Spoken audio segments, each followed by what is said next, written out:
நாளைக்கு வந்து கார்த்திகை தீபம். இன்னைக்கு காலையில் முடிச்சதுலேருந்து vlog எடுக்க ஸ்டார்ட் பண்ணிட்டேன். மழை கொட்டுன்னு கொட்டிட்டு இருக்கு.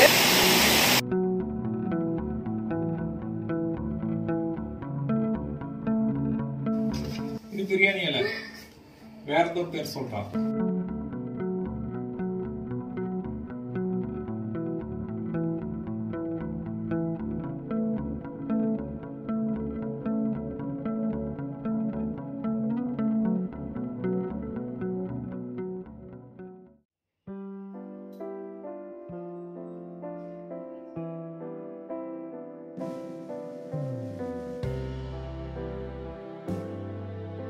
ஹாய், எல்லாருக்கும் வணக்கம். Welcome to Priyanka's journey. So நாளைக்கு வந்து கார்த்திகை தீபம். இன்னைக்கு காலையில் முடிச்சதுலேருந்து vlog எடுக்க ஸ்டார்ட் பண்ணிட்டேன். ஸோ நான் இப்போது சொல்கிற மாதிரி தான், ஏதாவது ஃபெஸ்டிவ் வந்து வீக் டேஸில் வந்துச்சு அப்படின்னா எனக்கு வந்து ஒர்க் லோட் ரொம்பவே ஜாஸ்தி இருக்கும். ஸோ இந்த 2 days லஞ்ச் மெனு வந்து ரொம்ப சிம்பிளாக தான் பிளான் பண்ணியிருக்கேன். அப்போ தான் என்னால் மற்ற ஒர்க்கில் கான்சென்ட்ரேட் பண்ண முடியும். ஸோ இன்னைக்கு ஃபுல்லாக க்ளீனிங் ஒர்க் பண்ண போகிறேன். அதுக்கப்புறம் கார்த்திகை தீபம்காக முந்திரி கொத்தும் திரளி இலை வச்சு கொழுக்கட்டையும் பண்ண போகிறேன். 2 ஸ்வீட்டுமே நாளைக்கு பண்ண முடியாது. அதனால ஒன்று வந்து இன்னைக்கு பண்ணிவிட்டு இன்னொன்று நாளைக்கு பண்ணலாம் அப்படின்னு தான் பிளான் பண்ணியிருக்கேன். ஸோ பிளான் பண்ணபடி எல்லாம் போகுதா, எப்படி நான் எல்லாமே மேனேஜ் பண்ணுறேன் அப்படிங்கிறது தான் உங்க கூட ஷேர் பண்ண போகிறேன்.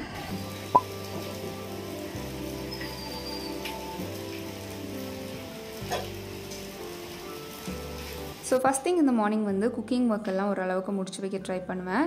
ஏன்னா அவர் கிளம்புறதுக்கு முன்னாடி பிரேக்ஃபாஸ்ட் லஞ்ச் எல்லாம் ரெடி பண்ணும். அதுக்கப்புறமா கொஞ்சம் கொஞ்சமாக க்ளீனிங் ஒர்க்கும் ஸ்டார்ட் பண்ணிட்டேன்னா என்னால் ஓரளவுக்கு மேனேஜ் பண்ண முடியும். ஸோ என்னதான் சிம்பிளான மெனுன்னு சொன்னாலுமே நான் வந்து அந்த மீல் வந்து பேலன்ஸ்டாக இருக்க மாதிரி பிளான் பண்ணிப்பேன். அண்ட் எனக்கு தெரியும் மெனு பிளான் பண்ணும்போதே அந்த டிஷ் ப்ரிப்பேர் பண்ணுறதுக்கு அப்ராக்சிமேட்டாக எவ்வளோ டைம் ஆகும்னு கெஸ் பண்ண முடியும். ஸோ இந்த மாதிரி ஸ்பெஷல் டேஸில் காம்ப்ளெக்ஸாக இருக்கும்னு தோணுச்சுனாவே அந்த மாதிரி டிஷ் வந்து பண்ணுறதுக்கு ப்ரிஃபர் பண்ண மாட்டேன். ஸோ ஓரளவுக்கு குக்கிங் பார்ட் ரெடி பண்ணதும் அப்படியே ஒவ்வொரு ரூமாக க்ளீன் பண்ண ஸ்டார்ட் பண்ணிட்டேன்.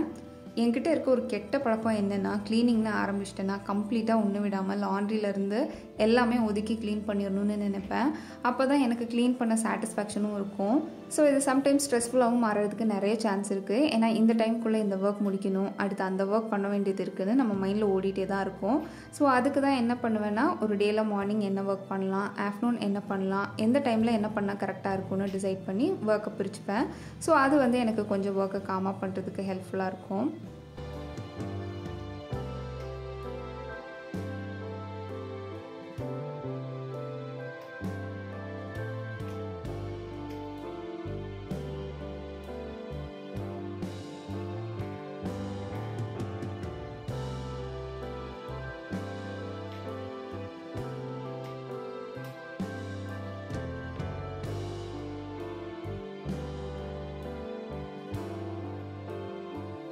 ஸோ நார்மல் டேஸில் பார்த்தீங்கன்னா மோஸ்ட்லி வெசல் வாஷிங் மட்டும் ஆஃப்டர்நூனே லஞ்ச் முடிச்சுட்டு மொத்தமாக பண்ணுற மாதிரி பார்த்துப்பேன். பட் இன்றைக்கி அந்த ஒர்க் ஆஃப்டர்நூனுக்குன்னு ஒதுக்கி வச்சா அதே ஒரு பெரிய வேலையாயிடும். அதனால குக்கிங் முடிச்சதுமே அப்படி வெசல் வாஷிங், கிச்சன் க்ளீனிங்னு எல்லாமே மார்னிங்கே பண்ணிட்டேன்.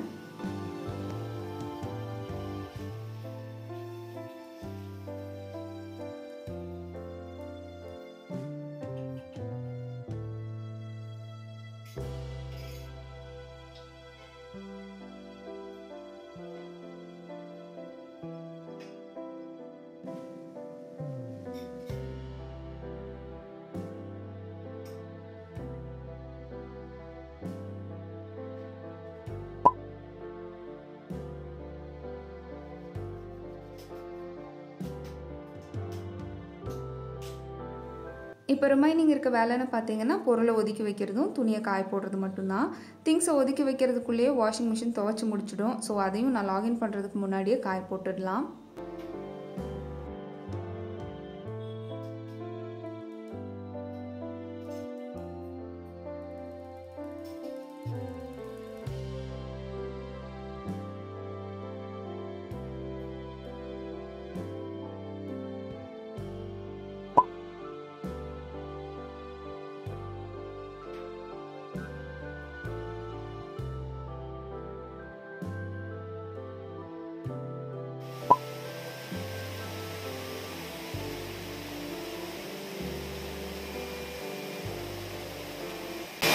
மழை கொட்டுன்னு கொட்டிட்டு இருக்கு. நாளைக்கும் இப்படி தான் இருக்குமா அப்படின்னு தெரியல.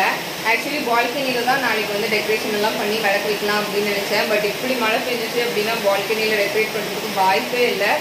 ஸோ பார்க்கலாம்.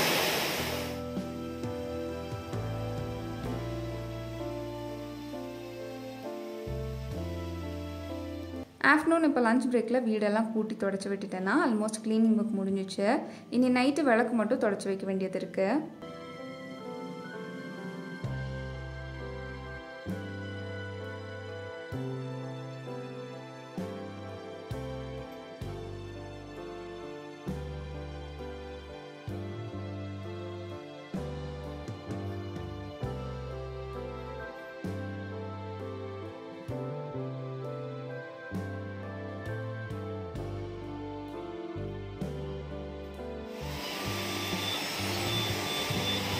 ஈவினிங் ஆகிடுச்சு, பட் மழை இன்னுமே நிற்கல. வெதர் பயங்கர கோல்டாக இருக்குது. ஸோ இந்த வெதருக்கு ஹாட் சாக்லேட் குடிக்கணுங்கிற கிரேவிங் வந்துருச்சு. ஸோ நானே வீட்டில் ஹாட் சாக்லேட் பண்ணிட்டேன். இதில் வந்து நான் சாக்லேட் மட்டும் யூஸ் பண்ணல, மற்றபடி ஹாட் சாக்லேட் பண்ணுற ப்ரொசீஜர் தான் ஃபாலோ பண்ணியிருக்கேன். ஸோ நான் எப்படி ஹாட் சாக்லேட் எக்ஸ்பெக்ட் பண்ணனோ அதே மாதிரி இருந்துச்சு. டேஸ்ட் 2 பேத்துக்குமே ரொம்ப பிடிச்சிருந்துச்சு.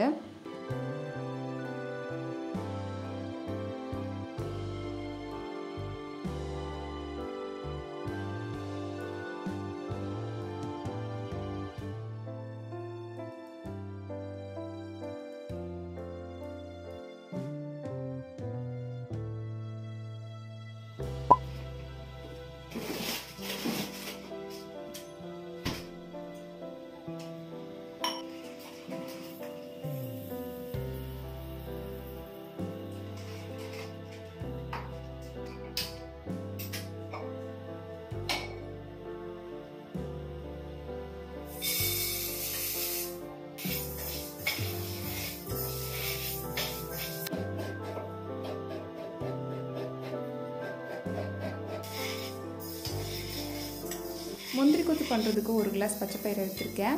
பச்சைப்பயிரை வந்து கலர் சேஞ்ச் ஆகிற வரைக்கும் நல்லா சிம்மில் வச்சு ரோஸ்ட் பண்ணி எடுத்துக்கணும். அதை இப்போ மிக்சியில் ஆட் பண்ணிவிட்டு அதில் 4 ஏலக்காய் ஆட் பண்ணி ஸ்மூத்தாக இல்லாமல் கொஞ்சம் நரன்னு இருக்க மாதிரி அரைச்சி எடுத்துக்கணும்.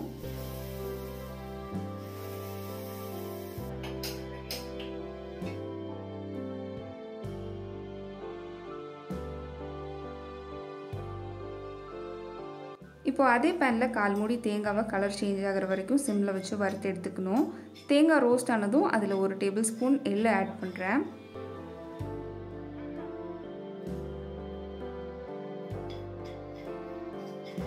இப்போ வறுத்து வச்சுருக்க தேங்காவை ஒரு பாத்திரத்தில் மாற்றி ஏற்கனவே அரைச்சி வச்சுருக்க பச்சைப்பயிரும் இந்த தேங்காய் கூட ஆட் பண்ணி 1 டேபிள் ஸ்பூன் சுக்கு பொடி போட்டு நல்லா மிக்ஸ் பண்ணிக்கணும். இப்போ இதில் ஆட் பண்ண வெல்லம் கரைச்சி எடுத்துக்கலாம்.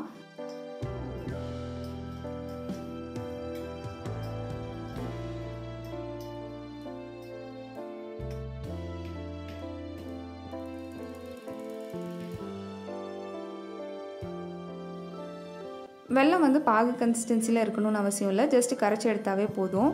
பட் தண்ணி மட்டும் ரொம்ப கம்மியாக ஆட் பண்ணுற மாதிரி பார்த்துக்கோங்க. அப்போ தான் கொஞ்சம் திக்கான வெல்லம் கிடைக்கும். இதில் ஊற்றி பால்ஸ் பண்ணவும் கரெக்டாக இருக்கும்.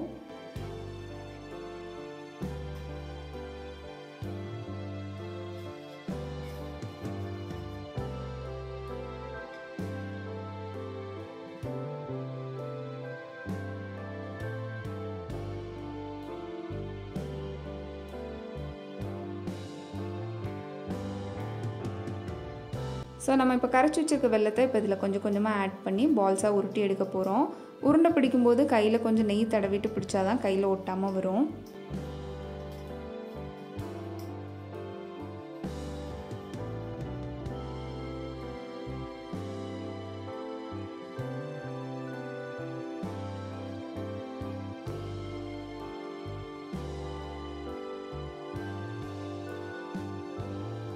இப்போ இதில் 1/2 கப் அரிசி மாவு, 1 டேபிள் ஸ்பூன் கோதுமை மாவு, 1 டீஸ்பூன் மஞ்சத்தூள், கொஞ்சம் உப்பு போட்டு தண்ணி ஊற்றி ஓரளவுக்கு திக்காக மிக்ஸ் பண்ணி எடுத்துக்கலாம்.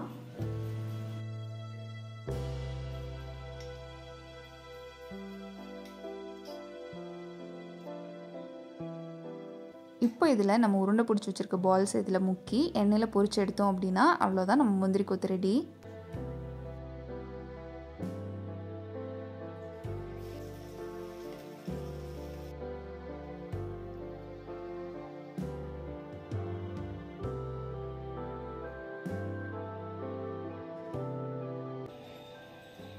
முந்திரி கொத்து ரெடி. ஸோ இது வந்து டன் ஆயிடுச்சு. நாளைக்கு வந்து தெரளி கொழுக்கட்டை பண்றதுக்காக பச்சரிசியை கழுவி இப்போ காய வைக்க போறேன். இந்த முந்திரி கொத்து வந்து அவர் ஆசையாக கேட்டதுனால தான் இந்த கார்த்திகை தீபமுக்கு பண்ணலான்னு பிளான் பண்ணியிருந்தேன். அதே மாதிரி திரளி இலை கொழுக்கட்டையும் எங்கள் ஊர்லலாம் கார்த்திகை தீபமுக்கு பண்ணுவாங்க. அதனால எனக்கு அது செய்யணும்னு ஆசையாக இருந்துச்சு. அதனால தான் அதையும் இந்த கார்த்திகை தீபமுக்கு பண்ணிடலான்னு நினச்சேன்.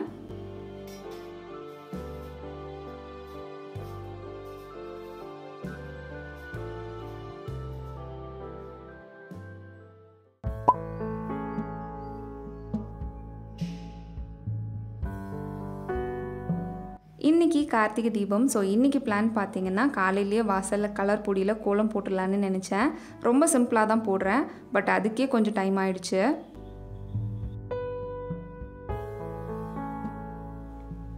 எப்போவுமே கிடைக்க கஷ்டமாக இருக்குது. கலர் கோலப்பொடி இந்த தடவை கிடைச்சிருச்சு. ஆனால் வழக்கமாக ஈஸியாக கிடைக்கிற வெள்ளை கோலப்பொடி கிடைக்கல. பட் இருந்தாலும் ஓகேன்னு கோலம் போட ஸ்டார்ட் பண்ணிட்டேன். ஒயிட்டில் பார்டர் கொடுக்காமல் இன்கம்ப்ளீட்டாக ஃபீல் ஆச்சு. அதனால் ஒயிட்டில் செவ்வந்தி பூ வச்சு பார்டர் கொடுத்து அப்படியே ஃபினிஷ் பண்ணிட்டேன். ஸோ ஈவினிங் விளக்கு வைக்கிறதுக்காக விளக்கெல்லாம் காலையிலே தண்ணியில் ஊற போட்டு எடுத்து காய வச்சிட்டேன்.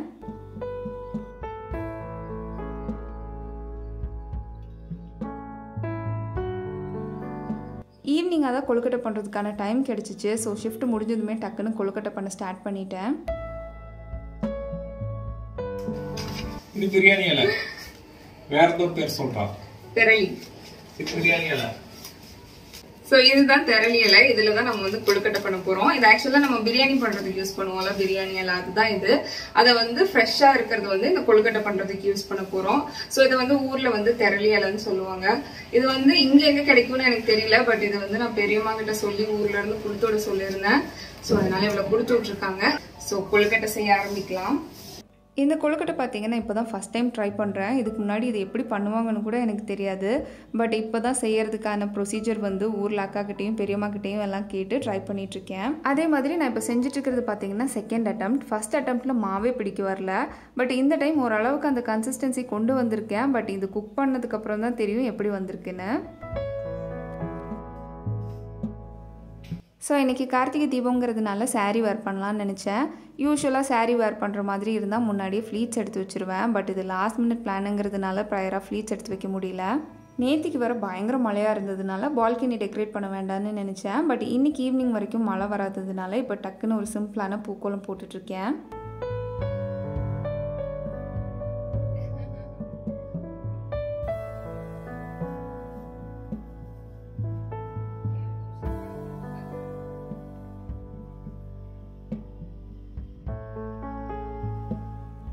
ஸோ விளக்குக்கெல்லாம் மஞ்சள் குங்குமம் வச்சு திரி போடலான்னு எடுக்கும்போது தான் ரீலில் பார்த்த ஒரு ஹேக் ஞாபகம் வந்துச்சு.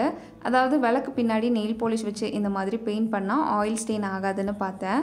ஸோ அந்த ஹேக் ஒர்க் ஆகுதான்னு செக் பண்ணி பார்க்கலாம். பட் இந்த ஹேக்கை ரொம்ப லேட்டாக ட்ரை பண்ணதுனால நெயில் பாலிஷை கம்ப்ளீட்டாக காய விட முடியல.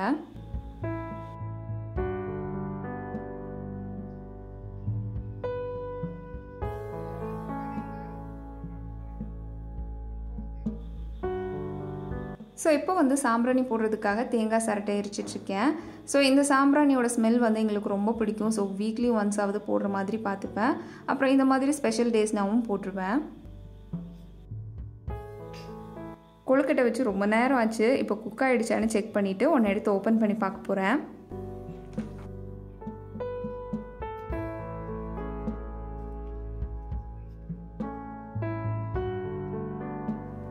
இந்த டைமும் இதோட கன்சிஸ்டன்சி கரெக்டாகவே வரல. இது வந்து இந்த மாதிரி இருக்காது, நல்லா கட்டியாக இருக்கும். ஸோ லைட்டாக டிசப்பாயிண்ட் ஆகிட்டேன். அப்புறம் இதை வச்சு என்ன பண்ணலான்னு யோசிச்சு இதை அரைச்சி பணியாரமாகவும் பேன் கேக்காகவும் ஊற்றி சாப்பிட்டுட்ருக்கோம் இப்போது.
ஸோ அந்த ஹேக் எங்களுக்கு ஒர்க் ஆச்சான்னு கேட்டிங்கன்னா, ஒரு சில விளக்கில் வந்து அந்த நெயில் பாலிஷ் லைட்டாக வெட்டாக இருந்துச்சுல்ல, அது வந்து இந்த மாதிரி பெயிண்ட் போச்சு. அப்புறம் ஒரு சில விளக்கில் வந்து இந்த மாதிரி ஆயில் ஸ்டெயின் ஆக தான் செஞ்சுச்சு. ஸோ இந்த ஹேக் வந்து எங்களுக்கு அவ்வளோவா ஒர்க் ஆகலை. அண்ட் இப்படி தான் எங்கள் கார்த்திகை தீபம் செலிப்ரேஷன் போச்சு. ஹோப் இந்த வீடியோ உங்களுக்கு பிடிச்சிருக்குன்னு நம்புகிறேன். இந்த வீடியோ பிடிச்சிருந்தா லைக் பண்ணுங்கள், ஷேர் பண்ணுங்கள், சேனலை சப்ஸ்கிரைப் பண்ணுங்கள். ஏதாவது சொல்லணும்னு நினச்சிங்கன்னா கமெண்ட் பண்ணுங்கள். தேங்க்யூ.